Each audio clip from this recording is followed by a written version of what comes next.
ಗೊತ್ತಿಲ್ಲದೆ ಇರುವಂತ ಒಂದು ಗ್ರಹದ ಒಳಗಡೆ ಒಂದು ಸ್ಪೇಸ್ ಶಿಪ್ ಬಂದು ಕ್ರಾಶ್ ಆದಾಗ ಇದರ ಒಳಗಡೆ ಇರುವಂತ ಸೈಂಟಿಸ್ಟ್ ಹೊರಗಡೆ ಬಂದು ನೋಡ್ತಾನೆ. ಒಂದು ದೊಡ್ಡ ಕೋತಿಗಳ ಗುಂಪೆ ಇಲ್ಲಿರುತ್ತೆ. ಈ ಗ್ರಹದಲ್ಲಿ ಕೋತಿಗಳು ತುಂಬಾನೇ ಇಂಟೆಲಿಜೆಂಟ್ ಆಗಿ ಮನುಷ್ಯರಿಗೆ ಚಿತ್ರಹಿಂಸೆನ ಕೊಡ್ತಿರ್ತವೆ. ಈಗ ಈ ಸೈಂಟಿಸ್ಟ್ ಇರೋದು ಒಂದೇ ಒಂದು ಗುರಿ, ಹೇಗಾದ್ರೂ ಮಾಡಿ ಗ್ರಹದಿಂದ ತಪ್ಪಿಸ್ಕೊಳ್ಬೇಕು ಅಂತ. ಆದ್ರೆ ಕೋತಿಗಳು ಇವನನ್ನ ಆ ರೀತಿ ತಪ್ಪಿಸ್ಕೊಳ್ಳೋದಕ್ಕೆ ಬಿಡ್ತಿಲ್ಲ. ಈ ಗ್ರಹಕ್ಕೆ ಮನುಷ್ಯರು ಹೇಗ್ ಬಂದ್ರು, ಹಾಗೆ ಕೋತಿಗಳೇನಕ್ಕೆ ಇಷ್ಟೊಂದು ಇಂಟೆಲಿಜೆಂಟ್ ಆಗಿದಾವೆ ಅಂತ ನೀವು ತಿಳ್ಕೊಳ್ಳೋದಕ್ಕೆ ಈ ಮೂವಿನ ನನ್ನ ಜೊತೆ ಕೊನೆವರೆಗೂ ನೋಡ್ಬೇಕು. ಮೂವಿನ ಸ್ಟಾರ್ಟ್ ಮಾಡೋದಕ್ಕಿಂತ ಮುಂಚೆ ನಿಮ್ಗೆ ಇನ್ನೂ ನಮ್ಮ ಮಿಸ್ಟರಿ ಮೈನ್ಸ್ ಚಾನೆಲ್ ನ ಬಗ್ಗೆ ಗೊತ್ತಿಲ್ಲ ಅಂತಂದ್ರೆ ಆ ಚಾನೆಲ್ ನಲ್ಲಿ ನಾವು ಇಂಡಿಯನ್ ಮೂವೀಸ್ ಗಳನ್ನ ಹಾಗೆ ಇನ್ನೂ ಕೂಡ ತುಂಬಾ ವಿಶೇಷವಾಗಿರುವಂತ ಮೂವೀಸ್ ಗಳನ್ನ ಎಕ್ಸ್ಪ್ಲೈನ್ ಮಾಡ್ತಿದ್ದೀವಿ. ಒಂದ್ಸಲ ವಿಸಿಟ್ ಮಾಡಿ, ಇಷ್ಟ ಆಯ್ತು ಅಂತಂದ್ರೆ ಆ ಚಾನೆಲ್ ನು ಕೂಡ ಫಾಲೋ ಮಾಡಿ. ಅಂದಂಗೆ ಈಗ ನಾವು ನೋಡ್ತಿರುವಂತ ಈ ಮೂವಿ ಹೆಸರು ಪ್ಲಾನೆಟ್ ಆಫ್ ದ ಏಪ್ಸ್ ಅಂತ.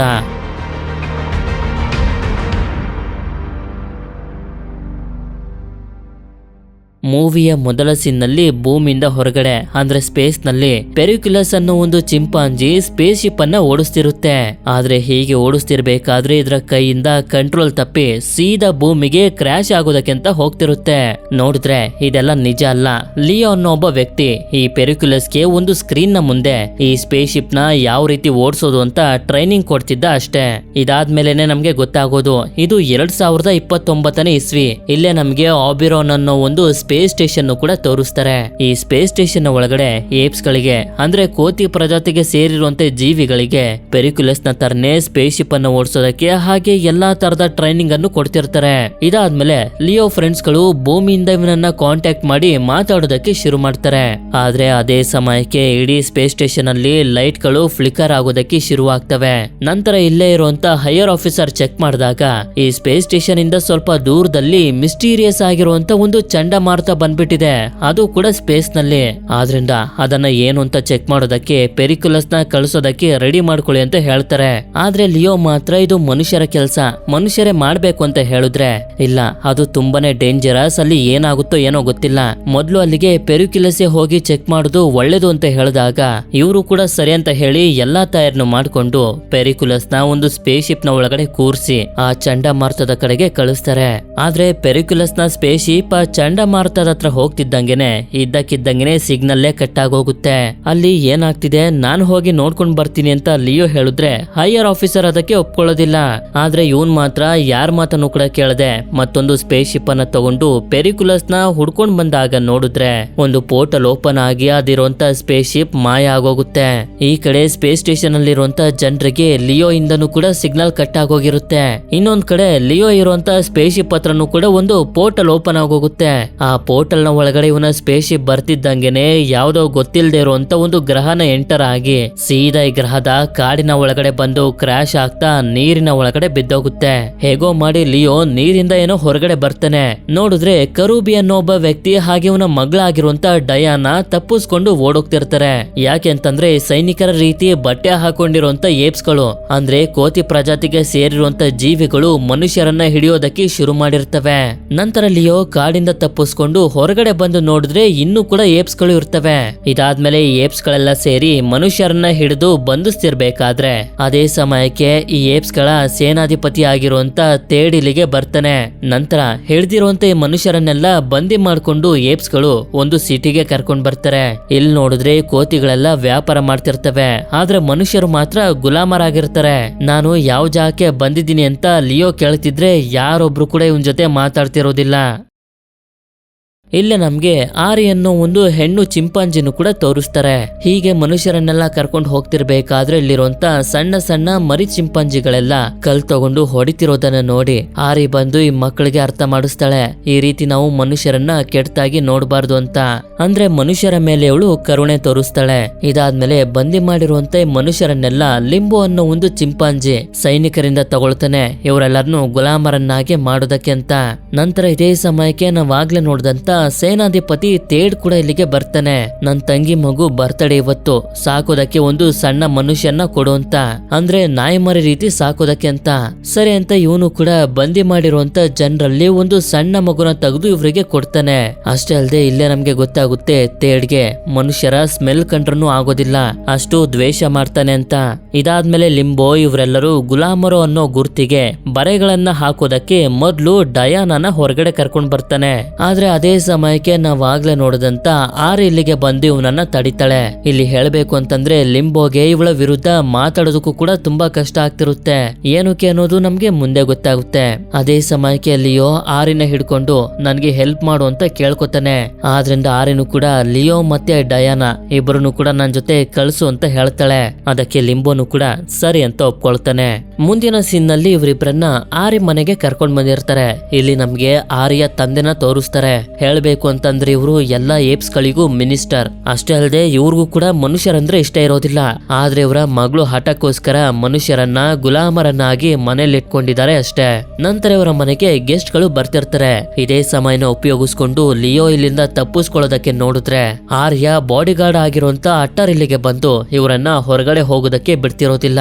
ನಂತರ ಮನೆಗ್ ಬಂದಿರುವಂತ ಗೆಸ್ಟ್ ಗಳೆಲ್ಲ ಊಟ ಮಾಡೋದಕ್ಕೆ ಶುರು ಮಾಡಿದಾಗ ಡಿಸ್ಕಸ್ ಮಾಡ್ತಿರ್ತಾರೆ. ದಿನ ದಿನ ಮನುಷ್ಯರ ಪಾಪ್ಯುಲೇಷನ್ ಜಾಸ್ತಿ ಆಗ್ತಿದೆ, ಇದನ್ನೆಲ್ಲ ತಡೆಯೋದಕ್ಕೆ ನಾವೇನಾದ್ರೂ ಮಾಡ್ಬೇಕು ಅಂತ. ಅದೇ ಸಮಯಕ್ಕೆ ತೇಡ್ ಕೂಡ ಬಂದು ಇವರನ್ನ ಜಾಯಿನ್ ಆಗಿ ಇದ್ರ ಬಗ್ಗೆ ಡಿಸ್ಕಷನ್ ಮಾಡೋದಕ್ಕೆ ಶುರು ಮಾಡ್ತಾನೆ. ಆದ್ರೆ ಇದೆಲ್ಲ ಆರಿಗೆ ಸ್ವಲ್ಪನೂ ಇಷ್ಟನೇ ಆಗ್ತಿರೋದಿಲ್ಲ. ಇಲ್ಲಿ ಲಿಯೋ ಒಬ್ಬ ಗುಲಾಮನ್ ಆಗಿರೋದ್ರಿಂದ ಇವನನ್ನ ತುಂಬಾನೇ ಕೆಟ್ಟದಾಗಿ ನಡೆಸ್ಕೋತಾರೆ, ಅವಮಾನನೆಲ್ಲ ಮಾಡ್ಬಿಡ್ತಾರೆ. ಆಗ ಇದನ್ನ ನೋಡಿದಂತ ಆರಿ ಬೇಜಾರ್ ಮಾಡ್ಕೊಂಡು ಎದ್ದು ಹೊಟ್ಟೋಗ್ತಾಳೆ. ಇದೇ ಬೇಜಾರ್ನಲ್ಲಿ ಇವಳು ಬಂದು ಇವಳ ರೂಮ್ ನಲ್ಲಿ ಕುಂತಿರ್ಬೇಕಾದ್ರೆ ಆಗ ಇಲ್ಲಿಗೆ ತೇಡ್ ಬಂದಾಗ್ಲೇ ನಮ್ಗೆ ಗೊತ್ತಾಗೋದು ಆಕ್ಚುಲಿ ಇವನು ಇವಳನ್ನ ಇಷ್ಟ ಪಡ್ತಿದ್ದಾನೆ. ಆದ್ರೆ ಇವಳಿಗೆ ಇವನಂದ್ರೆ ಇಷ್ಟ ಇಲ್ದೇ ಇರೋದ್ರಿಂದ ಹೊರಗಡೆ ಕಳಿಸ್ಬಿಡ್ತಾಳೆ. ಅದೇ ಸಮಯಕ್ಕೆ ಎರಡು ಗೋರಿಲಾಗಳು ಬಂದು ನಿಮ್ಗೇನೋ ತೋರ್ಸ್ಬೇಕು ಅಂತ ತೇಡ್ಗೆ ಹೇಳ್ತಾರೆ. ಈ ಕಡೆ ಮನೇಲಿ ಕೆಲಸ ಮಾಡುವಂತ ಎಲ್ಲರನ್ನ ಕೂಡ ಹಾಕಿರ್ಬೇಕಾದ್ರೆ ಲಿಯೋ ಇವನ ಬುದ್ಧಿವಂತಿಕೆನ ಉಪಯೋಗಿಸ್ಕೊಂಡು ಡೋರ್ ಅನ್ನು ಓಪನ್ ಮಾಡಿ ನಮ್ಮನ್ನ ಹಿಡಿದ್ರಲ್ಲ ಕಾಡು, ಅಲ್ಲಿಗೆ ಕರ್ಕೊಂಡು ಹೋಗು ಅಂತ ಡಯಾನಾಗೆ ಹೇಳ್ತಾನೆ. ಈ ಕಡೆ ಎರಡು ಗೋರಿಲಾಗಳು ಲಿಯೋ ಸ್ಪೇಸ್ ಶಿಪ್ ಕ್ರಾಶ್ ಆಗಿದೆಯಲ್ಲ ಆ ಜಾಗಕ್ಕೆ ತೇಡ್ ನ ಕರ್ಕೊಂಡ್ ಬಂದು ಆಕಾಶದಿಂದ ಏನೋ ಬಂದು ಬಿದ್ದಿರ್ಬೋದು ಅಂತ ಹೇಳ್ತಿರ್ತವೆ. ಆದ್ರೆ ತೇಡ್ ಮಾತ್ರ ಈ ವಿಷಯ ಹೊರಗಡೆ ಬರಬಾರ್ದು ಅಂತ ಎರಡು ಗೋರಿಲಾಗಳನ್ನ ಸಾಯಿಸ್ಬಿಡ್ತಾನೆ. ಈ ಕಡೆ ಮೊದ್ಲು ಇವರಿಬ್ರು ಡಯಾನಾ ತಂದೆ ಹಾಗೆ ಅವಳ ತಮ್ಮ ಇರುವಂತ ಜಾಗಕ್ಕೆ ಬಂದು ಇವರನ್ನ ಹಾಗೆ ಎಲ್ಲಾ ಮನುಷ್ಯರನ್ನ ರಿಲೀಸ್ ಮಾಡಿ ತಪ್ಪಿಸ್ಕೊಂಡು ಹೋಗೋದಕ್ಕೆ ಶುರು ಮಾಡ್ತಾರೆ. ಹೀಗೆ ತಪ್ಪಿಸ್ಕೊಂಡು ಹೋಗ್ತಿರ್ಬೇಕಾದ್ರೆ ಆಗ್ಲೇ ಸಾಕೋದಕ್ಕೆ ಅಂತ ಒಂದು ಸಣ್ಣ ಹುಡುಗಿನ ಕರ್ಕೊಂಡು ಹೋಗಿದ್ರಲ್ಲ, ಆ ಹುಡುಗಿನೂ ಕೂಡ ಕಾಪಾಡಿ ಇಲ್ಲಿಂದ ಕರ್ಕೊಂಡು ಹೋಗ್ತಿರ್ಬೇಕಾದ್ರೆ ಇದ್ದಕ್ಕಿದ್ದಂಗೆನೆ ಇವ್ರ ಮುಂದೆ ಆರಿ ಮತ್ತೆ ಅಟ್ಟರ್ ಬಂದು ಇಲ್ಲಿ ಏನ್ ಮಾಡ್ತಿದ್ದೀರಾ, ಬೇರೆಯವ್ರು ನೋಡಿದ್ರೆ ನಿಮ್ಮನ್ನ ಸಾಯಿಸ್ಬಿಡ್ತಾರೆ ಅಂತ ಹೇಳ್ತಿರ್ತಾಳೆ. ಆದ್ರೆ ಲಿಯೋ ಮಾತ್ರ ನನ್ನನ್ನ ಇಲ್ಲಿಂದ ಕಾಡ್ ಹತ್ರ ಕರ್ಕೊಂಡು ಹೋಗು, ನೀನು ಜೀವನದಲ್ಲೇ ನೋಡಿರೋದಿಲ್ಲ ಅಂತ ವಸ್ತುಗಳನ್ನ ತೋರಿಸ್ತೀನಿ ಅಂತ ಹೇಳಿದಾಗ ಇವಳು ಕೂಡ ತುಂಬಾ ಕ್ಯೂರಿಯಸ್ ಆಗಿ ಸರಿ ಅಂತ ಒಪ್ಕೋತಾಳೆ. ಆದ್ರೆ ಅದಕ್ಕಿಂತ ಮೊದ್ಲು ಇವರು ಕಾಪಾಡಿದ್ರಲ್ಲ ಸಣ್ಣ ಹುಡುಗಿ ಇಲ್ಲೇ ಒಬ್ರು ಲೇಡಿ ಹತ್ರ ಸೇಫ್ ಆಗಿ ನೋಡ್ಕೊಳ್ಳೋದಕ್ಕೆ ಅಂತ ಕೊಡ್ತಾರೆ. ಆದ್ರೆ ಎಲ್ಲಾ ಏಪ್ಸ್ ಗಳು ಒಟ್ಟಿಗೆ ಸೇರಿ ಇವರನ್ನ ಹುಡ್ಕೋದಕ್ಕೆ ಶುರು ಮಾಡ್ಬಿಟ್ಟಿರ್ತವೆ. ಅದಕ್ಕೆ ನಾನು ಅವರನ್ನ ತಡಿತೀನಿ, ನೀವೆಲ್ಲರೂ ತಪ್ಪಿಸ್ಕೊಂಡು ಹೋಗಿ ಅಂತ ಅವರನ್ನ ಕಳಿಸಿ ಕರುಬಿ ಇವ್ರ ಜೊತೆ ಫೈಟ್ ಮಾಡೋದಕ್ಕೆ ನೋಡಿದ್ರೆ ಏಪ್ಸ್ ಗಳು ಇವನನ್ನ ಸಾಯಿಸೇ ಬಿಡ್ತವೆ. ಆಗ್ಲೇ ತೆಡ್ಗೆ ಗೊತ್ತಾಗೋದು ಲಿಯೋ ಹಾಗೆ ಅವನ ಟೀಮ್ನವರು ತಪ್ಪಿಸ್ಕೊಂಡು ಹೋಗೋದಕ್ಕೆ ಆರಿನೂ ಕೂಡ ಸಹಾಯ ಮಾಡ್ತಿದ್ದಾಳೆ ಅಂತ. ಈ ಕಡೆ ನೋಡಿದ್ರೆ ಲಿಯೋ ಹಾಗೆ ಅವನ ಟೀಮ್ನವರೆಲ್ಲ ಸಿಟಿಯಿಂದಾನೇ ಹೊರಗಡೆ ಬಂದ್ಬಿಟ್ಟಿರ್ತಾರೆ. ಆದ್ರೆ ಡಯಾನಾ ಮಾತ್ರ ಇವಳ ತಂದೆನೇ ಕಳ್ಕೊಂಡು ತುಂಬಾನೇ ದುಃಖ ಪಡ್ತಿರ್ತಾಳೆ. ನಂತರ ಹೀಗೆ ಇವರೆಲ್ಲರೂ ಸಾಗ್ತಾ ಸಾಗ್ತಾ ಲಿಯೋ ಸ್ಪೇಸ್ ಶಿಪ್ ಕ್ರಾಶ್ ಆಗಿದ್ಯಲ್ಲ ಇಲ್ಲಿಗೆ ಬಂದು ತಲುಪ್ತಾರೆ. ಆದ್ರೆ ಏಪ್ಸ್ ಗಳಿಗೆ ನೀರಂದ್ರೆ ಭಯ. ಆದ್ರಿಂದ ಲಿಯೋ ಇವರೆಲ್ಲರನ್ನು ಇಲ್ಲೇ ಬಿಟ್ಟು ನೀರಿನ ಒಳಗಡೆ ಇರುವಂತ ಸ್ಪೇಸ್ ಶಿಪ್ ಹತ್ರ ಬರ್ತಾನೆ. ಡಯಾನಾ ಕೂಡ ಇವನ ಹಿಂದೆನೆ ಬಂದಿರ್ತಾಳೆ. ಇದಾದ್ಮೇಲೆ ಇವರಿಬ್ರು ಸೇರಿ ನೀರಿಂದ ಹೊರಗಡೆ ಬಂದಾಗ ಲಿಯೋ ಇವನ ಸ್ಪೇಸ್ ಶಿಪ್ ಇಂದ ಒಂದು ಗನ್ ಅನ್ನ ಹಾಗೆ ಒಂದು ಡಿವೈಸ್ ನ ತಗೊಂಡ್ ಬಂದಿರ್ತಾನೆ. ಈ ಡಿವೈಸ್ ನ ಸಹಾಯದಿಂದ ಆಬಿರಾನ್ ಸ್ಪೇಸ್ ಸ್ಟೇಷನ್ ನ ಕಾಂಟ್ಯಾಕ್ಟ್ ಮಾಡಿ ಇವನು ಮಾತಾಡಬಹುದು. ಆದ್ರೆ ನೋಡಿದ್ರೆ ಈ ಡಿವೈಸ್ ಆಬಿರಾನ್ ಸ್ಪೇಸ್ ಸ್ಟೇಷನ್ ಇಲ್ಲೇ ಹತ್ರದಲ್ಲಿದೆ ಅಂತ ತೋರಿಸ್ತಿರುತ್ತೆ. ಇವನು ಕೂಡ ಸ್ವಲ್ಪ ಆಶ್ಚರ್ಯದಿಂದ ಆಬಿರಾನ್ ನ ಹುಡ್ಕೊಂಡು ಹೋಗ್ತಿರ್ಬೇಕಾದ್ರೆ ನಾವಾಗ್ಲೇ ನೋಡಿದಂತ ಲಿಂಬೋ ಗೋರಿಲಾಗಳನ್ನ ಕರ್ಕೊಂಡು ಬಂದು ಇವರನ್ನ ಹಿಡಿಯೋದಕ್ಕೆ ನೋಡ್ತಾನೆ. ಆದ್ರೆ ಲಿಯೋ ಗನ್ನ ತಗೊಂಡು ಹೆದರಿಸಿದ್ರಿಂದ ಗೋರಿಲಾಗಳು ಹೆದರ್ಕೊಂಡು ಓಡೊಂಟೋಗ್ತವೆ. ನಂತರ ಲಿಂಬೋನ ಬಂಧಿಸಿ ಇವ್ರ ಜೊತೆನೆ ಕರ್ಕೊಂಡು ಹೋಗ್ತಿರ್ಬೇಕಾದ್ರೆ ಅಟ್ಟಾರ್ ಇವನ ಹತ್ರ ಇರುವಂತ ಗನ್ನ ಕಿತ್ಕೊಂಡು ನಾಶ ಮಾಡ್ಬಿಡ್ತಾನೆ. ಯಾಕೆಂತಂದ್ರೆ ಆರಿಗೆ ಅನ್ನಿಸ್ತಿರುತ್ತೆ ಈ ವಸ್ತು ನಮ್ಮ ಹತ್ರ ಇರೋದು ಸೇಫ್ ಅಲ್ಲ ಅಂತ. ಈ ಕಡೆ ತೇಡ್ ಆರಿ ತಂದೆ ಮಿನಿಸ್ಟರ್ ಹತ್ರ ಬಂದು ಲಿಯೋ ಒಬ್ಬ ಮಾಮೂಲಿ ಮನುಷ್ಯನಲ್ಲ, ಅವನೇನು ವಿಶೇಷವಾಗಿದ್ದಾನೆ, ಅವನು ಹಾಗೆ ಅವನ ಟೀಮ್ನವರು ತಪ್ಪಿಸ್ಕೊಂಡು ಹೋಗೋದಕ್ಕೆ ನಿಮ್ಮ ಮಗಳು ಕೂಡ ಸಹಾಯ ಮಾಡಿದಾಳೆ. ಈಗ ಅವರೆಲ್ಲರನ್ನು ಹಿಡಿಯೋದಕ್ಕೆ ನನಗೆ ಆರ್ಮಿಯ ಸಂಪೂರ್ಣವಾಗಿರುವಂತ ಕಂಟ್ರೋಲ್ ಬೇಕು ಅಂತ ಹೇಳ್ತಿರ್ತಾನೆ. ಆಗ ಇನ್ನೇನ್ ಮಾಡೋದು ಅಂತ ಮಿನಿಸ್ಟರ್ ಕೂಡ ಸರಿ ಅಂತ ಒಪ್ಕೊಳ್ತಿದ್ದಂಗೆನೆ ಇವನು ಇವನ ಜೊತೆ ಒಂದು ದೊಡ್ಡ ಆರ್ಮಿನ ಅವರನ್ನ ಹುಡ್ಕೊಂಡು ಹೋಗೋದಕ್ಕೆ ರೆಡಿ ಮಾಡ್ಕೊಳ್ತಿರ್ತಾನೆ. ಈ ಕಡೆ ಲಿಯೋನು ಕೂಡ ಇವನ ಟೀಮ್ ಅವರನ್ನ ಕರ್ಕೊಂಡು ಆಬಿರಾನ್ ಸ್ಪೇಸ್ ಸ್ಟೇಷನ್ ಹುಡ್ಕೊಂಡು ಹೋಗ್ತಿರ್ತಾನೆ. ಅಲ್ಲಿಗೆ ಹೋಗಿ ತಲುಪದ್ಮೇಲೆ ಇಲ್ಲೆಲ್ಲ ಏನ್ ನಡೀತಿದೆ ಅಂತ ಗೊತ್ತಾಗುತ್ತೆ ಅಂತ. ಈ ಕಡೆ ಟೆಡ್ ಲಿಯೋ ಹಾಗೆ ಅವನ ಟೀಮ್ ಅವರನ್ನ ಹುಡ್ಕೊಂಡು ಹೋಗೋದಕ್ಕಿಂತ ಮುಂಚೆ ಇವನ ತಂದೆ ಹತ್ರ ಬಂದಾಗ್ಲೇ ನಮ್ಗೆ ಗೊತ್ತಾಗೋದು ಇವನ ತಂದೆಗೆ ತುಂಬಾನೇ ವಯಸ್ಸಾಗಿ ಸಾಯುವಂತ ಸ್ಟೇಜ್ ನಲ್ಲಿ ಇದ್ದಾರೆ ಅಂತ. ಆದ್ರೆ ಸಾಯೋದಕ್ಕಿಂತ ಮುಂಚೆ ಇವರು ಹೇಳ್ತಿರ್ತಾರೆ, ನಮ್ಮ ಪೂರ್ವಜರು ಹೇಳ್ತಿದ್ರು ಮೊದ್ಲು ಏಪ್ಸ್ ಗಳನ್ನ ಆಳ್ತಿದ್ದು ಮನುಷ್ಯರು ಅಂತ. ಈಗ ನೀನು ಹೇಳ್ತಿರುವಂತ ಲಿಯೋ ಅಷ್ಟೊಂದು ಇಂಟೆಲಿಜೆಂಟ್ ಆಗಿದ್ದಾನೆ ಅಂತಂದ್ರೆ ಯಾವುದೋ ಒಂದು ರೀತಿಲಿ ಅದೇ ಟೈಮ್ ಇಂದ ಅವನು ಇಲ್ಲಿಗೆ ಬಂದಿರ್ಬೋದು ಅಂತ. ಹೀಗಂತ ಹೇಳಿ ಅವರು ಸತ್ತೋಗ್ತಿದ್ದಂಗೆನೆ ಇವನು ತುಂಬಾನೇ ಬೇಜಾರ್ ಮಾಡ್ಕೊಳ್ತಾನೆ. ಈ ಕಡೆ ಲಿಯೋ ಹಾಗೆ ಇವನ ಟೀಮ್ನವ್ರು ಹೋಗ್ತಿರ್ಬೇಕಾದ್ರೆ ಏಪ್ಸ್ ಗಳು ತುಂಬಾ ಭಯಂಕರವಾಗಿರುವಂತಹ ಗೊಂಬೆಗಳನ್ನ ಇಲ್ಲಿ ಹಾಕಿರ್ತಾರೆ. ಮನುಷ್ಯರು ಇದನ್ನ ನೋಡಿ ಹೆದರ್ಕೊಂಡು ಮುಂದೆ ಹೋಗದೆ ಇರ್ಲಿ ಅಂತ. ಆದ್ರೆ ಇವ್ರು ಮಾತ್ರ ಅದರಿಂದ ಹೆದರ್ಕೊಳ್ಳದೆ ಸ್ವಲ್ಪ ಮುಂದೆ ಬಂದಾಗ ನೋಡಿದ್ರೆ ಟೆಂಟ್ ಗಳನ್ನ ಹಾಕೊಂಡು ಏಪ್ಸ್ ಗಳು ಈ ಜಾಗದಲ್ಲಿ ಕಾವಲು ಕಾಯ್ತಿರ್ತವೆ. ಅಷ್ಟೇ ಅಲ್ಲದೆ ಇಲ್ಲೇ ಕುದುರೆಗಳು ಕೂಡ ಇರ್ತವೆ. ಆದ್ರೆ ಈ ಟೆಂಟ್ ಗಳ ಹತ್ರ ಇರುವಂತ ಏಪ್ಸ್ ಗಳಿಗೆ ಗೊತ್ತಾಗೋಗಿರುತ್ತೆ ಒಂದಷ್ಟು ಮನುಷ್ಯರು ತಪ್ಪಿಸ್ಕೊಂಡು ಹೋಗ್ತಿದ್ದಾರೆ ಅಂತ. ಆದ್ರಿಂದ ಇವರೆಲ್ಲರೂ ಡಿಸೈಡ್ ಮಾಡ್ತಾರೆ ಯಾವುದೇ ಕಾರಣಕ್ಕೂ ಅವರನ್ನ ಇಲ್ಲಿಂದ ಹಾದು ಹೋಗೋದಕ್ಕೆ ಬಿಡಬಾರ್ದು ಅಂತ. ಆದ್ರೆ ರಾತ್ರಿ ಆಗ್ತಿದ್ದಂಗೆನೆ ಲಿಯೋ ಟೀಮ್ ನವರೆಲ್ಲ ಒಂದೊಂದು ಕುದುರೆನ ಎತ್ಕೊಳ್ತಾರೆ. ನಂತರ ಇವನು ಫ್ಲೇರ್ ಗನ್ ಅನ್ನ ಬೇರೆ ಕಡೆಗೆ ಶೂಟ್ ಮಾಡ್ತಾನೆ. ಏಪ್ಸ್ ಗಳು ಅದನ್ನ ನೋಡಿ ಆ ಕಡೆಗೆ ಹೋಗ್ತಿದ್ದಂಗೆನೆ ಆ ಟೈಮ್ ನಲ್ಲಿ ನಾವು ತಪ್ಪಿಸ್ಕೊಳ್ಬೇಕು ಅಂತ. ಆದ್ರೆ ಅಷ್ಟರಲ್ಲಿ ಏಪ್ಸ್ ಗಳು ಇವರನ್ನ ನೋಡಿ ಇವರನ್ನ ಚೇಸ್ ಮಾಡ್ಕೊಂಡ್ ಬರೋದಕ್ಕೆ ಶುರು ಮಾಡ್ತವೆ. ಹೇಗೋ ಮಾಡಿ ಮಿಕ್ತವರೆಲ್ಲರೂ ಕುದುರೆಗಳ ಸಹಾಯದಿಂದ ನದಿ ನೀರನ್ನ ದಾಟಿ ಹೋಗ್ತಿರ್ತಾರೆ. ಆದ್ರೆ ಆರಿ ಮಾತ್ರ ಹಿಂದೆನೆ ಉಳ್ಕೊಬಿಟ್ಟಿರ್ತಾಳೆ. ಇದರಿಂದ ಲಿಯೋ ಇವಳ ಹತ್ರ ಬಂದು ಇವಳನ್ನ ಬೆನ್ನ ಮೇಲೆ ಕೂರ್ಸ್ಕೊಂಡು ನದಿ ನೀರನ್ನ ದಾಟಿ ಮತ್ತೊಂದು ಕಡೆಗೆ ಬರ್ತಾನೆ. ಏಪ್ಸ್ ಗಳಿಗೆ ನೀರಂದ್ರೆ ಭಯ ಇರೋದ್ರಿಂದ ನದಿ ನೀರನ್ನ ದಾಟಿ ಬರೋದಿಲ್ಲ. ನಂತರ ತೇಡ್ಗೆ ಇವನ ಸೈನಿಕರಿಂದ ಗೊತ್ತಾಗುತ್ತೆ ಲಿಯೋ ಅವನ ಟೀಮ್ ಅವರನ್ನ ಕರ್ಕೊಂಡು ನದಿನ ದಾಟಿ ಹೊಟ್ಟೋದ. ಅವರನ್ನ ತಡೆಯೋದಕ್ಕಾಗ್ಲಿಲ್ಲ. ಜೊತೆಗೆ ಅವರು ನಮ್ಮ ಕುದುರೆಗಳನ್ನೆಲ್ಲ ಎತ್ಕೊಂಡು ಹೊಟ್ಟೋಗಿದ್ದಾರೆ ಅಂತ. ಇದರಿಂದ ಇವನಿಗೆ ತುಂಬಾನೇ ಕೋಪ ಬಂದು ಇವನ ಸೈನ್ಯದಲ್ಲಿರುವಂತ ಪ್ರತಿಯೊಬ್ಬರನ್ನು ಕೂಡ ಕರ್ಕೊಂಡು ಅವರನ್ನ ಹುಡ್ಕೊಂಡು ಹೋಗೋದಕ್ಕೆ ಶುರು ಮಾಡ್ತಾನೆ. ಈ ಕಡೆ ನೋಡಿದ್ರೆ ಲಿಯೋ ಹಾಗೆ ಇವನ ಟೀಮ್ನವರು ಕತ್ಲಾಯ್ತು ಅಂತ ಒಂದು ಬಂಡೆ ಹತ್ರ ಕುಂತ್ಕೊಂಡು ರೆಸ್ಟ್ ಮಾಡ್ತಿರ್ತಾರೆ. ಹೇಳ್ಬೇಕು ಅಂತಂದ್ರೆ ಇವರಿಗೆ ಆಬಿರಾನ್ ಸ್ಪೇಸ್ ಸ್ಟೇಷನ್ ಇಂದ ಸಿಗ್ನಲ್ ಸಿಕ್ತಿದ್ಯಲ್ಲ ಆ ಜಾಗಕ್ಕೆ ನಾಳೆ ಬೆಳಗ್ಗೆನೆ ಹೋಗಿ ತಲುಪ್ತಾರೆ. ಹೀಗೆ ಇವರಿಬ್ರು ಮಾತಾಡ್ತಿರ್ಬೇಕಾದ್ರೆ ಆರಿಗೆ ಲಿಯೋ ಇಂದ ಗೊತ್ತಾಗುತ್ತೆ ಇವನು ಬಂದಿರುವಂತ ಪ್ರಪಂಚದಲ್ಲಿ ಏಪ್ಸ್ ಗಳು ಕಾಡ್ನಲ್ಲಿರ್ತವೆ, ಇಲ್ಲ ಅಂತಂದ್ರೆ ಮನುಷ್ಯರು ಅವುಗಳನ್ನ ಪಂಜರದಲ್ಲಿ ಕೂಡಾಕಿರ್ತಾರೆ ಅಂತ. ಇದೆಲ್ಲದರ ಜೊತೆಗೆ ಮತ್ತೊಂದು ವಿಷಯ ಏನು ಅಂತಂದ್ರೆ ಇಲ್ಲಿ ಡಯಾನಾ ಲಿಯೋನ ಇಷ್ಟ ಪಡೋದಕ್ಕೆ ಶುರು ಮಾಡ್ಬಿಟ್ಟಿರ್ತಾರೆ. ಮಾರನೇ ದಿನ ಇವರೆಲ್ಲರೂ ಸೇರಿ ಆಬಿರಾನ್ ಸ್ಪೇಸ್ ಸ್ಟೇಷನ್ ಇಂದ ಸಿಗ್ನಲ್ ಸಿಕ್ತಿದ್ಯಲ್ಲ ಇಲ್ಲಿಗೆ ಬಂದು ನೋಡಿದ್ರೆ ಆಬಿರಾನ್ ಸ್ಪೇಸ್ ಸ್ಟೇಷನ್ ಕ್ರಾಶ್ ಆಗಿ 1000 ವರ್ಷಗಳ ಆಗೋಗಿರೋ ರೀತಿ ಕಾಣಿಸ್ತಿರುತ್ತೆ. ಇದರಿಂದ ಲಿಯೋ ತುಂಬಾ ಶಾಕ್ ಆಗಿ ಒಳಗಡೆ ಬಂದು ನೋಡಿದ್ರೆ ಪಾಳು ಬಿದ್ದಿರುವಂತ ಈ ಸ್ಪೇಸ್ ಸ್ಟೇಷನ್ ಬಿಟ್ಟು ಬೇರೆ ಏನು ಇರೋದಿಲ್ಲ. ನಂತರ ಇಲ್ಲೇ ಅವನಿಗೆ ಅಸ್ಥಿ ಪಂಜರಗಳು ಕಾಣಿಸ್ತವೆ. ಹಾಗೆ ಏಪ್ಸ್ ಗಳಿದ್ದಂತ ಪಂಜರಗಳು ಓಪನ್ ಆಗಿರ್ತವೆ. ಇದರಿಂದ ಇಲ್ಲಿ ಏನಾಗಿದೆ ಅಂತ ತಿಳ್ಕೊಳ್ಳೋದಕ್ಕೆ ಇವನ ಫಿಂಗರ್ ಪ್ರಿಂಟ್ ಅನ್ನು ಯೂಸ್ ಮಾಡ್ಕೊಂಡು ಪೈಲಟ್ ರೂಮ್ ಗೆ ಬಂದು ತುಂಬಾ ಕಷ್ಟಪಟ್ಟು ಸಿಸ್ಟಮ್ ಅನ್ನ ಆನ್ ಮಾಡಿದಾಗ ಸ್ಪೇಸ್ ಸ್ಟೇಷನ್ ಅಲ್ಲಿ ಇದ್ದಂತ ಜನರು ಹೇಳ್ತಿರ್ತಾರೆ ಲಿಯೋ ಒಂದು ಪೋರ್ಟಲ್ ನ ಒಳಗಡೆ ಮಾಯ ಆಗೋದ. ಅವನನ್ನ ಫಾಲೋ ಮಾಡ್ಕೊಂಡು ನಾವು ಬಂದಾಗ ಈ ಗ್ರಹದ ಒಳಗಡೆ ಬಂದು ಸಿಗಾಕೋಬಿಟ್ವಿ. ಆದ್ರೆ ಕಾಲ ಕಳಿತಾ ಕಳಿತಾ ನಮ್ಮ ಹತ್ರ ಇರುವಂತ ಏಪ್ಸ್ ಗಳು ಬುದ್ಧಿವಂತರಾಗ್ತಿದ್ದಾರೆ. ನಮ್ ಕೈಲಿ ಅವುಗಳನ್ನ ಕಂಟ್ರೋಲ್ ಮಾಡೋದಕ್ಕಾಗ್ತಿಲ್ಲ ಅಂತ. ಇದನ್ನ ನೋಡಿ ಇವನಿಗೆ ಎಲ್ಲನೂ ಅರ್ಥ ಆಗೋಗುತ್ತೆ. ಆಕ್ಚುಲಿ ಆ ಚಂಡಮಾರುತದ ಹತ್ರ ಪೋರ್ಟಲ್ ಓಪನ್ ಆಗಿ ಇವನು ಈ ಗ್ರಹಕ್ಕೆ ಬಂದು ತಲುಪಿದಾನಲ್ಲ ಇವನನ್ನ ಹುಡ್ಕೊಂಡು ಸ್ಪೇಸ್ ಸ್ಟೇಷನ್ ಅವರು ಕೂಡ ಚಂಡಮಾರುತದ ಹತ್ರ ಬಂದ್ರು. ಆದ್ರೆ ಅವ್ರಿಗೆ ಓಪನ್ ಆಗಿದ್ದು ಒಂದು ಟೈಮ್ ಟ್ರಾವೆಲ್ ನ ಪೋರ್ಟಲ್. ಇದರಿಂದ ಅವರು ಇವನು ಈ ಗ್ರಹಕ್ಕೆ ಬರೋದಕ್ಕಿಂತ ಮುಂಚೆ 1000 ವರ್ಷಗಳು ಹಿಂದೆನೆ ಬಂದು ಕ್ರಾಶ್ ಆಗಿದ್ರು. ನಂತರ ಕಾಲ ಕಳಿತಾ ಕಳಿತಾ ಸ್ಪೇಸ್ ಸ್ಟೇಷನ್ ಅಲ್ಲಿ ಇದ್ದಂತ ಏಪ್ಸ್ ಗಳು ಬುದ್ಧಿವಂತ ಜೀವಿಗಳಾದ್ವು. ಹಾಗೆ ಅವರ ಪಾಪ್ಯುಲೇಷನ್ ಕೂಡ ಜಾಸ್ತಿ ಆಯ್ತು. ಅದೇ ರೀತಿ ಸ್ಪೇಸ್ ಸ್ಟೇಷನ್ ಅಲ್ಲಿ ಮನುಷ್ಯರು ಕೂಡ ಇದ್ರಲ್ಲ ಆ ಮನುಷ್ಯರ ಪಾಪ್ಯುಲೇಷನ್ ಕೂಡ ಬೆಳೀತಾ ಹೋಯ್ತು. ಆದ್ರೆ ಏಪ್ಸ್ ಗಳು ಬುದ್ಧಿವಂತ ಜೀವಿಗಳಾಗೋದ್ರ ಜೊತೆಗೆ ಅವುಗಳಿಗೆ ತುಂಬಾ ಶಕ್ತಿ ಇದ್ದಿದ್ರಿಂದ ಮನುಷ್ಯರಿಗೆ ಅವುಗಳ ಜೊತೆ ಫೈಟ್ ಮಾಡೋದಕ್ಕಾಗದೆ ಗುಲಾಮರಾಗಿ ಉಳ್ಕೋಬಿಟ್ರು. ಇದೇ ಕಾರಣದಿಂದನೇ ಪ್ರೆಸೆಂಟ್ ನಲ್ಲಿ ಏಪ್ಸ್ ಗಳು ಬುದ್ಧಿವಂತ ಜೀವಿಗಳಾಗಿ ಮನುಷ್ಯರು ಅವುಗಳ ಗುಲಾಮರಾಗಿರೋದು. ನಂತರ ಇವನು ಹೊರಗಡೆ ಬಂದು ನೋಡಿದ್ರೆ ಈ ಗ್ರಹದಲ್ಲಿ ವಾಸ ಮಾಡುವಂತ ಮನುಷ್ಯರಿಗೆ ಲಿಯೋ ಬಗ್ಗೆ ಗೊತ್ತಾಗಿ ಇವನನ್ನ ಹುಡ್ಕೊಂಡ್ ಬಂದಿರ್ತಾರೆ. ಇವನು ಏಪ್ಸ್ ಗಳಿಂದ ನಮ್ಮನ್ನ ಕಾಪಾಡ್ತಾನೆ ಅಂತ. ಆದ್ರೆ ಇವನಿಗೆ ಇನ್ನು ಕೂಡ ತಲೆನೋವು ಜಾಸ್ತಿ ಆಗೋಗುತ್ತೆ. ನಂತರ ರಾತ್ರಿಯ ಸಮಯದಲ್ಲಿ ಡಯಾನಾ ತಮ್ಮ ವಾಚ್ ಮಾಡ್ತಿರ್ಬೇಕಾದ್ರೆ ತೇಡ್ನ ಆರ್ಮಿ ಬರ್ತಿರೋದನ್ನ ನೋಡಿ ಲಿಯೋ ಹಾಗೆ ಇವನ ಟೀಮ್ನವರಿಗೆ ಬಂದು ಹೇಳಿದಾಗ ಲಿಯೋನು ಕೂಡ ಇವರೆಲ್ಲರಿಗೂ ಹೇಳೋದಕ್ಕೆ ಶುರು ಮಾಡ್ತಾನೆ. ಎಷ್ಟು ದೂರ ಆಗುತ್ತೋ ಅಷ್ಟು ದೂರ ಹೋಗಿ ಬಚ್ಚಿಟ್ಕೊಳ್ಳಿ, ನಮ್ ಕೈಲಿ ಏಪ್ಸ್ ಗಳ ಜೊತೆ ಫೈಟ್ ಮಾಡೋದಕ್ ಆಗೋದಿಲ್ಲ ಅಂತ. ಆದ್ರೆ ಇಷ್ಟೊತ್ತಿಗೆ ಈ ಜನರೆಲ್ಲರೂ ಇನ್ ಮುಂದೆ ನಾವು ಬಚ್ಚಿಟ್ಕೊಳ್ಬಾರ್ದು ಅಂತ ಡಿಸೈಡ್ ಮಾಡ್ಬಿಟ್ಟಿರ್ತಾರೆ. ಇದನ್ನೆಲ್ಲ ನೋಡ್ತಿರುವಂತ ಆರಿಗೂ ಕೂಡ ಬೇಜಾರಾಗುತ್ತೆ. ಮುಂದಿನ ಸೀನ್ ನಲ್ಲಿ ತೇಡ್ ಹಾಗೆ ಅವನ ಆರ್ಮಿ ಅವರು ಕತ್ಲಾಯ್ತು ಅಂತ ಒಂದು ಜಾಗದಲ್ಲಿ ಟೆಂಟ್ ಅನ್ನ ಹಾಕೊಂಡು ಇರ್ಬೇಕಾದ್ರೆ ಆಗ ಇಲ್ಲಿಗೆ ಅಟ್ಟರ್ ಬರ್ತಾನೆ. ಇವನ್ ಜೊತೆ ಆರಿನೂ ಕೂಡ ಬಂದಿರ್ತಾಳೆ ತೇಡ್ನ ಜೊತೆ ಮಾತಾಡೋದಕ್ಕೆ ಅಂತ. ನಂತರ ಇವಳು ತೇಡ್ ಹತ್ರ ಬಂದು ನನ್ನ ಕ್ಷಮಿಸು, ನಾನು ನಿನ್ ಇಷ್ಟಪಟ್ಟಿರೋ ರೀತಿ ನಿನ್ ಜೊತೆ ಬಂದು ಇರ್ತೀನಿ, ಆ ಮನುಷ್ಯರನ್ನ ಬಿಟ್ಬಿಡು ಅಂತ. ಆದ್ರೆ ಇವನು ತುಂಬಾ ಕೋಪ ಮಾಡ್ಕೊಂಡು ಇವಳ ಕೈಗೆ ಬರೆನ ಹಾಕಿ ಹೋಗು ನಿನ್ನ ಫ್ರೆಂಡ್ಸ್ ಗಳ ಜೊತೆ ನೀನು ಕೂಡ ಸಾಯಿ ಅಂತಾನೆ. ಈ ಕಡೆ ಲಿಯೋ ತುಂಬಾ ಬೇಜಾರ್ ಮಾಡ್ಕೊಂಡು ಸ್ಪೇಸ್ ಸ್ಟೇಷನ್ ನ ಒಳಗಡೆ ಇರ್ಬೇಕಾದ್ರೆ ಇವನಿಗೆ ಸಮಾಧಾನ ಮಾಡೋದಕ್ಕೆ ಅಂತ ಆರಿ ಬರ್ತಾಳೆ. ಆದ್ರೆ ಇವಳ ಕೈಯ ಮೇಲಿರುವಂತ ಬರೆಯ ಗುರ್ತನ್ನ ನೋಡಿ ಇವನಿಗೆ ಎಲ್ಲನೂ ಅರ್ಥ ಆಗೋಗುತ್ತೆ. ಇದರಿಂದ ಬೇಜಾರ್ ಮಾಡ್ಕೊಳ್ತಾನೆ. ಇದೇ ಸಮಯದಲ್ಲಿ ಇವನಿಗೆ ಸ್ಪೇಸ್ ಸ್ಟೇಷನ್ ಅಲ್ಲಿ ಇನ್ನೂ ಕೂಡ ಸ್ವಲ್ಪ ಫ್ಯೂಲ್ ಇರೋದು ಗೊತ್ತಾಗುತ್ತೆ. ಆದ್ರಿಂದ ಇವನು ಹೊರಗಡೆ ಬಂದು ಎಲ್ಲರಿಗೂ ಇವನ ಪ್ಲಾನ್ ಅನ್ನ ಎಕ್ಸ್ಪ್ಲೇನ್ ಮಾಡೋದಕ್ಕೆ ಶುರು ಮಾಡ್ತಾನೆ. ನನ್ನ ಹತ್ರ ಒಂದು ಪ್ಲಾನ್ ಇದೆ, ಹೇಗಾದ್ರೂ ಮಾಡಿ ಆ ಏಪ್ಸ್ ಗಳನ್ನ ಈ ಸ್ಪೇಸ್ ಸ್ಟೇಷನ್ ಹತ್ರ ಕರ್ಕೊಂಡ್ ಬರ್ಬೇಕು.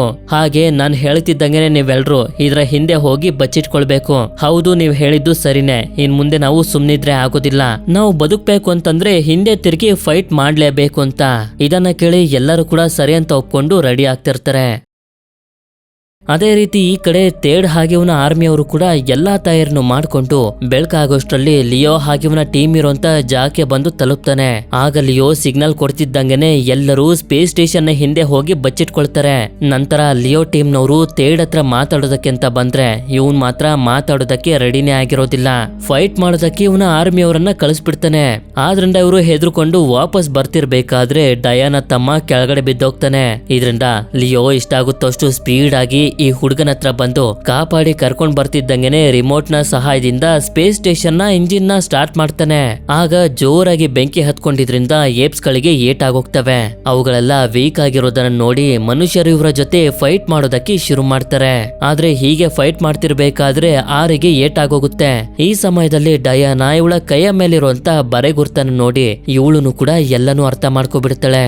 ಈ ಕಡೆ ಅಟ್ಟರ್ ಫೈಟ್ ಮಾಡೋದಕ್ಕೆ ನೋಡಿದ್ರೆ ತೇಡ್ ನ ಆರ್ಮಿಯ ಲೀಡರ್ ಇವನಿಗೆ ಚೆನ್ನಾಗಿ ಹೊಡೆದು ಸಾಯಿಸೇ ಬಿಡ್ತಾನೆ. ಮತ್ತೊಂದು ಕಡೆ ನೋಡಿದ್ರೆ ಲಿಯೋ ಮತ್ತೆ ತೇಡ್ ನ ಮಧ್ಯೆ ದೊಡ್ಡ ಫೈಟೇ ನಡೀತಿರುತ್ತೆ.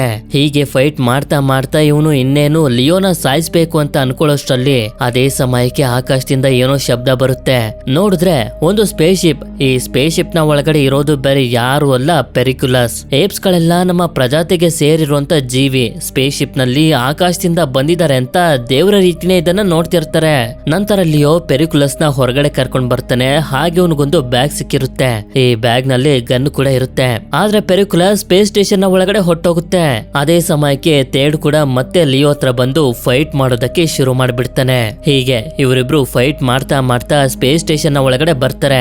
ಆದ್ರೆ ತೇಡ್ ಇವನಿಗೆ ಹೊಡಿತಿರ್ಬೇಕಾದ್ರೆ ಅದನ್ನ ನೋಡಿದಂತ ಪೆರಿಕ್ಯುಲಸ್ ಅಟ್ಯಾಕ್ ಮಾಡೋದಕ್ಕೆ ಬಂದ್ರೆ ಇದಕ್ಕೂ ಕೂಡ ಹೊಡೆದ್ ಬಿಡ್ತಾನೆ. ಆಗ ಲಿಯೋ ಗನ್ನ ತಗೊಂಡು ಶೂಟ್ ಮಾಡೋದಕ್ಕೆ ಪ್ರಯತ್ನ ಪಡ್ತಾನೆ. ಆದ್ರೆ ಮಿಸ್ ಆಗಿ ಆ ಗನ್ ಕೆಳಗಡೆ ಬಿದ್ದೋಗಿರುತ್ತೆ. ಇದರಿಂದ ತೇಟ್ ಅದನ್ನ ಎತ್ಕೊಳ್ಳೋದಕ್ಕೆ ಅಂತ ಪೈಲಟ್ ರೂಮ್ಗೆ ಬಂದು ಇದರ ಟ್ರಿಗರ್ ಅನ್ನ ಒತ್ತುತ್ತಿದ್ದಂಗೆನೆ ಇವನಿಗೆ ಗೊತ್ತಾಗೋಗುತ್ತೆ ಇದನ್ನ ಹೇಗೆ ವರ್ಕ್ ಮಾಡೋದು ಅಂತ. ಆಗ ಲಿಯೋನು ಕೂಡ ಇವನ ಫಿಂಗರ್ ಪ್ರಿಂಟ್ ಅನ್ನ ಹಾಕ್ತಿದ್ದಂಗೆನೆ ಡೋರ್ ಕ್ಲೋಸ್ ಆಗೋಗುತ್ತೆ. ಇದು ಬುಲೆಟ್ ಪ್ರೂಫ್ ಗ್ಲಾಸ್ ಆಗಿರೋದ್ರಿಂದ ಇವನು ಹೊರಗಡೆ ಬರೋದಕ್ಕಾಗೋದಿಲ್ಲ. ಆಗ ಲಿಯೋ ಎಲ್ಲಾ ಏಪ್ಸ್ ಗಳಿಗೂ ಕೂಡ ಅರ್ಥ ಮಾಡಿಸ್ತಾನೆ, ನಿಮ್ಮೆಲ್ಲರನ್ನು ಇಲ್ಲಿಗೆ ಕರ್ಕೊಂಡ್ ಬಂದಿರೋದು ಇದೇ ಶಿಪ್ ನಲ್ಲಿ ಮನುಷ್ಯರು ಅಂತ.